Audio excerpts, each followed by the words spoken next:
Why, hello there YouTube and welcome to a Who review. I am Davros and I'm a Whovian, and today I review Doctor Who Lux.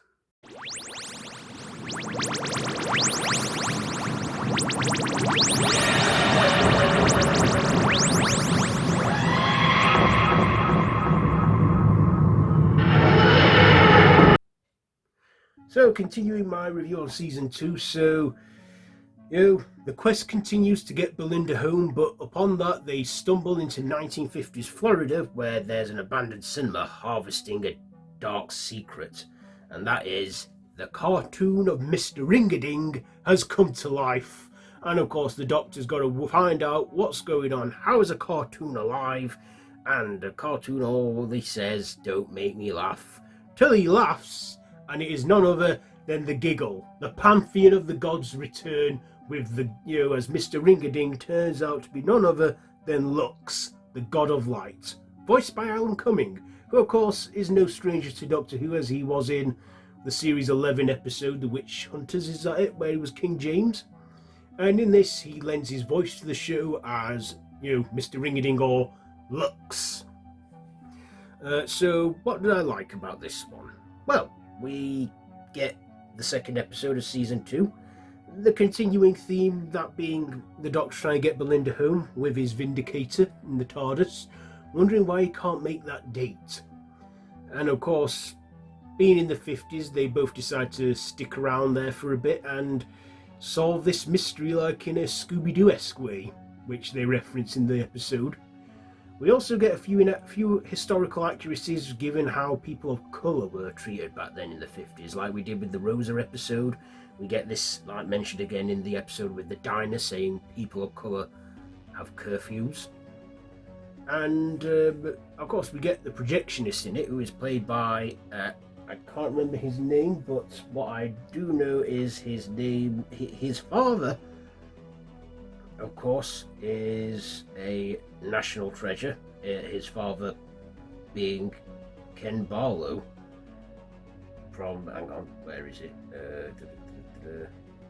That's it. Linus Roach, who is the son of, Coronation Street's Bill Roach, who played Ken Barlow in Coronation Street. Still plays him to this day, as far as I know. He had a supporting role in this, where he was tempted and taunted by Lux. Also, Lux took all the people in the cinema. Where? We don't know. But at one point, the Doctor and Belinda find themselves trapped in a cartoon-esque state, till they manage to break through it, and then break the fourth wall, where they actually interact with some viewers watching the episode. And yeah, there is some moments in there that are very cheesy and a bit tacky and a bit corny for Doctor Who. I mean, yeah, they broke the fourth wall many times, but this time the Doctor and Belinda literally walked right through and interacted with some Doctor Who fans, which I thought was kind of cool, but at the same time a bit cheesy and a bit lazy, but excuse me, they turned out to be a fragment of this whole thing that the Doctor and Belinda are going through from Lux. However, they do defeat Lux by exposing him to the sunlight, and that's all he wants, light.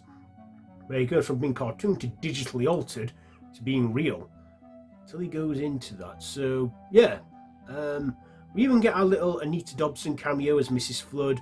Like in this series, we see her appear briefly, and we saw her again following the Doctor and the Doctor and Belinda. Of course, we all know who she turns out to be. But yeah, we actually find again hinting that the Doctor's time is almost up and that. But yeah, what did I like? Well, again, I've already got into some lights. I like the visual effects. The whole cartoon live-action imposure thing is nothing new. They did this decades before, like in Who Framed Roger Rabbit, even further, like the 40s, Song of the South. So I thought the visual effects on Mr. Ring-a-Ding looked good. What is he meant to be? I don't know. He's a cartoon. And I thought Alan Cumming did a great vocal performance. I liked the digital effects when he came to life as well with the lights. also saying he's the god of light, saying he's the last thing you see before you die, and how the Harbinger sign came up on the cinema. And also we see the Doctor use some bi-generation energy, as he calls it this time, and tries to get it out of the Doctor till the sunlight absorbs and he becomes the light again. Because it all starts where he harnesses from moonlight into the projector and becomes Mr. Ring-a-Ding. Then he does the whole "I'm Mr. Ring-a-Ding" and then sing, yeah. And I did enjoy this. I was set in Miami, but you could tell it was in a studio, but they made what they had work, I thought. Like I say, there were a few corny moments, especially when the Doctor is interacting with fans watching the show, and then at the end it turns out they're real and they are watching the show. Yeah, like I say, a few corny moments, but it's Doctor Who. The whole reality thing with the salt and that from the 14th and that, you know how it is. Do excuse me, I've, getting over a cold. But yeah, Doctor Who looks. What am I going to rate this one? I'll give performances a 8, the writing an 8 to my, the visuals a 9, and my personal, I'll give that an 8.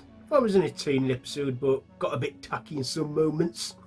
So there you go. There is my review on Doctor Who Lux. Have you seen this one? Let me know what you think down below in the comments, and if you like this video, be sure to give it a big thumbs up, share with your friends, and feel free to subscribe to the channel if you haven't already, and to hit that notification bell. I've been Davros the Whovian, and this has been a Who review. So until next time, run for your life.